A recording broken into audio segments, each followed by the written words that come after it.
नमस्कार दोस्तों, उम्मीद है आप लोग अच्छे होंगे, आपकी सेहत अच्छी होगी और अगर आपने मेरे कुछ वीडियोस देखे हैं, अगर आपको पसंद आए हैं तो कृपया उन्हें लाइक कर दीजिएगा और इस चैनल को सब्सक्राइब ज़रूर कर दीजिएगा ताकि समय-समय पर आपके समक्ष नए-नए वीडियोस आते रहें।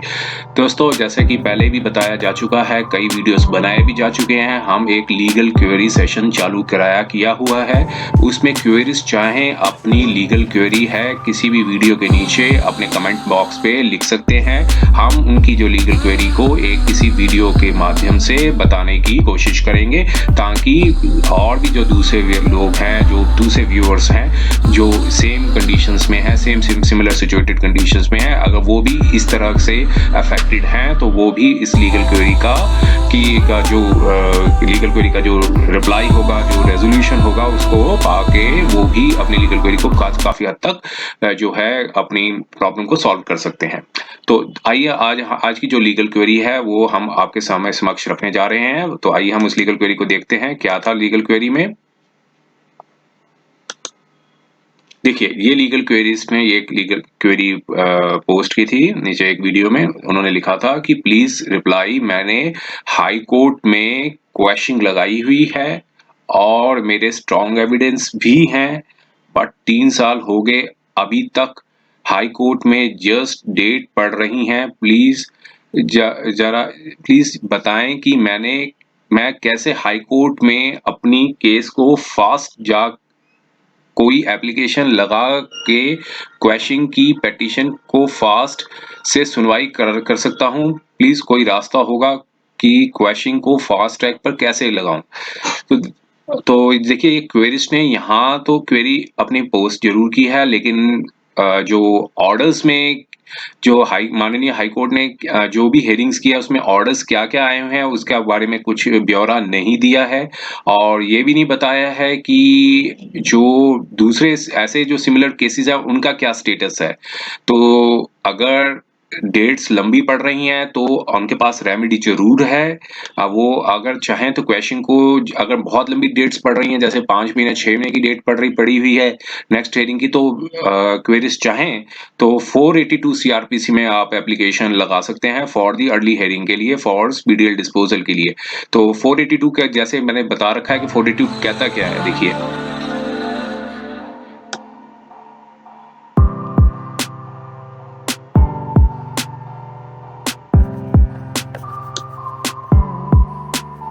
तो ये कहता है कि nothing in this code shall be deemed to limit और affect the inherent power of the high court to make such orders और may be necessity to give effect to any order under this code और to prevent the abuse of the process of any court और otherwise to secure the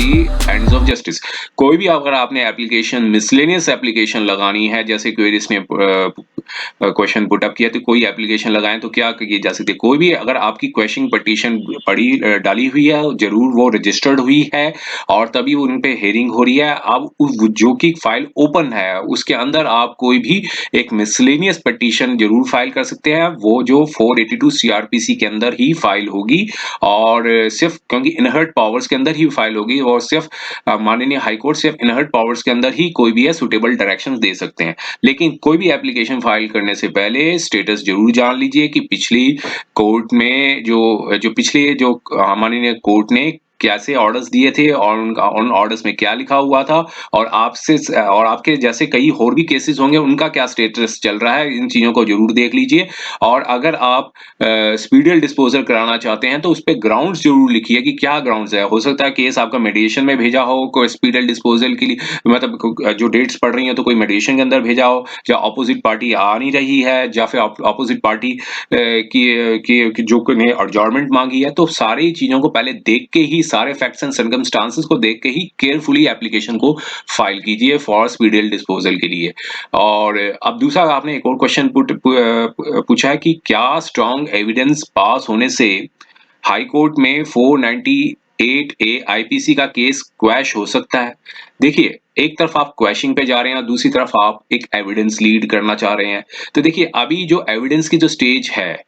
वो अभी आई नहीं है, क्योंकि ये देखिए एविडेंसेस कहाँ लीड किए जाएंगे, एविडेंसेस वहीं लीड किए जाएंगे जहां ट्रायल होगा। तो चूंकि अगर आपका जो केस है या तो मजिस्ट्रेट कोर्ट में होगा या सेशन कोर्ट में होगा, जाहिर है वहां पे अभी चार्जशीट फाइल की होगी या एफआईआर या चार्जशीट फाइल की होगी या फिर चार्जेस फ्रेम हो गए होंगे। अभी अगर आपने एविडेंसेस लीड नहीं किए हैं वहां पे और आप सीधा हाई कोर्ट एविडेंसेस लेके जा रहे हैं तो ये काफी ज्यादा प्रीमेच्योर होगा, क्योंकि हाई कोर्ट का अभी का रोल नहीं है इस ऐसे केसेस में कि आपके एविडेंसेस को देख सके। अगर सिर्फ अभी जो क्वेश्चन पे आप जा रहे हैं वो सिर्फ कुछ ग्राउंड्स को लेकर गए होंगे कि क्या ग्राउंड्स हैं, या तो एलिगेशंस वेग हो सकती हैं तो या फिर कोई 498 के जो इंग्रेडिएंट्स हैं सेटिस्फाइड नहीं होते हों या फिर कोई प्राइम फेशिया केस ना बनता हो, तो ऐसे ग्राउंड्स पे ही जो है वो क्वेश्चन सक्सेसफुल हो सकती है। एविडेंसेस को अगर आप लेके जाएंगे कि हमारे पास एविडेंसेस हैं, तो हाई कोर्ट तो सिंपल यही कहेगी अगर आपके पास एविडेंसेस है, आपके पास पूरी लिबर्टी है, आप अपने एविडेंसेस को लीड कीजिए ट्रायल कोर्ट में और जो क्रॉस एग्जामिनेशन करके जो प्रोसिक्यूशन को डिमोलिश कीजिए, तो एविडेंसेस का कोई रोल नहीं रह जाता है। मैंने कई वीडियोस बना रखे हैं 498 की क्वेश्चन के ऊपर, आप उन किसी भी वीडियो को अगर आप अच्छे से देखेंगे तो आपके खुद जानकारी में वृद्धि होगी कि किस ग्राउंड्स पे क्वेश्चन की जा सकती है। देखिए स्ट्रॉन्ग ग्राउंड 498 के तभी बनते हैं जाकर अगर कोई रिलेटिव नहीं है, उसका नाम भी ऐड कर दिया गया है, तब ये स्ट्रॉन्ग ग्राउंड है। अगर कोई रिलेटिव जो है वो डिस्टेंट प्लेसेस पे रह रहा है तब वो स्ट्रॉन्ग ग्राउंड है। अगर कोई एलिगेशन जो है वो बहुत ज्यादा वेगली लगाई गई हैं और किसी कोई स्पेसिफिक नाम नहीं डाला गया तब भी 498 में नाम डाल दिया गया, तो ये स्ट्रॉन्ग ग्राउंड बनता है। किन लोगों के जो क्वेश्चन के जो स्कोप बहुत मिनिमल होता है वो होते हैं हस्बैंड और उनके जो पेरेंट्स होते हैं, उनका जो क्वेश्चन का जो स्कोप है वो काफी ज्यादा मिनिमल होता है। और जो अनमैरिड जो सिबलिंग्स हैं वो दूसरे देशों में रह रहे हैं या दूसरी स्टेट्स में रह रहे हैं, ऑलमोस्ट जीरो कांटेक्ट में है, तो उनका स्कोप बना रहता है क्वेश्चन के लिए। अगर ऐसे केसेस में अगर आप एविडेंस लेके जा रहे हैं और कहें कि हाई कोर्ट में जा रहे हैं कि हाँ मेरे पास एविडेंसेस हैं, तो कोर्ट सिंपल ये कहेगी कि अगर आपके पास एविडेंसेस है तो आप ट्रायल फेस कीजिए। तो ये कोई स्ट्रॉन्ग ग्राउंड नहीं बनता है क्वेश्चन का, क्योंकि इनहर्ट पावर्स किस लिए ली गई हैं। अगर आप 482 के एक बार सेक्शन को ठीक से देखेंगे तो उसमें क्या लिखा गया, क्योंकि जितनी भी इनहर्ट पावर्स हैं वो 482 के अंदर है कि कहीं भी जो है abuse process of the court ना हो और otherwise to secure the end of justice. मान लीजिए किसी व्यक्ति के ऊपर एलिगेशन ही नहीं लगी हुई है और फिर भी उसका नाम जो एफआईआर में डाल दिया गया, चार्जशीट में डाल दिया गया, अब जब एलिगेशन ही नहीं है तो फिर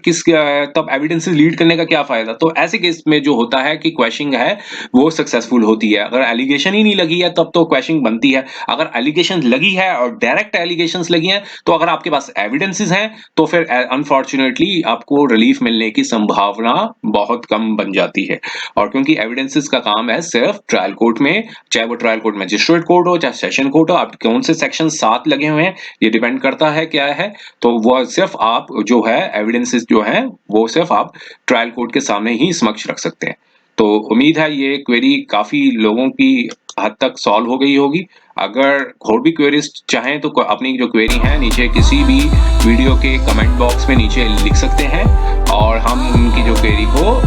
वीडियो के माध्यम से बताने की कोशिश करेंगे, ताकि और भी जो लोग हैं जो अफेक्टेड पार्टीज हैं वो भी अपनी इसका उपयोग कर सकती हैं इस वीडियो का। और अगर उम्मीद है अगर वीडियो पसंद आया होगा, और अगर वीडियो पसंद आया तो इसे लाइक कर दीजिएगा और चैनल को सब्सक्राइब जरूर कर दीजिएगा, ताकि समय समय पर आपके समक्ष नए नए वीडियोस आते रहें। समय देने के लिए बहुत बहुत धन्यवाद।